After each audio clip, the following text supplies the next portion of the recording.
Kama nilivyosema, tumekuja kumuunga mkono Mheshimiwa Rais kwa hotuba yake kwa vitendo katika hili alilozungumzia kuhusu vijana na maendeleo, vijana na uchumi. Tumesikia hotuba, tumesikia risala ya vijana wetu, namna ambavyo wameanzisha kikundi chao hiki ili kuhakikisha wanajinyanyua kiuchumi, ili waendelee na maendeleo mazuri katika familia zao, ili na wao waishi vizuri kama wanavyoishi vizuri watu wengine. Tumesikia risala yao, tumeona walipotoka na sasa mahala walipo.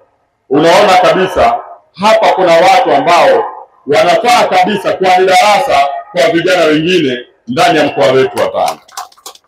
Sisi vijana wa kikundi cha Tupoi Boda Group tunatoa shukrani za dhati kwa Rais wa Jamhuri ya Muungano wa Tanzania Mheshimiwa Daktari Suluhu Hassan kwa kuthamini vijana kupitia mfuko wa maendeleo ya vijana, ambapo tumekuwa tukipatiwa mikopo isiyokuwa na riba. Kwanza kabisa napenda kuishukuru serikali ya Jamhuri ya Muungano wa Tanzania kwa jinsi ambavyo iliweza kurejesha mikopo hii ya 10% ya makundi maalum ya wanawake, vijana na watu wenye ulemavu baada ya kuwa imesitishwa kutokana na changamoto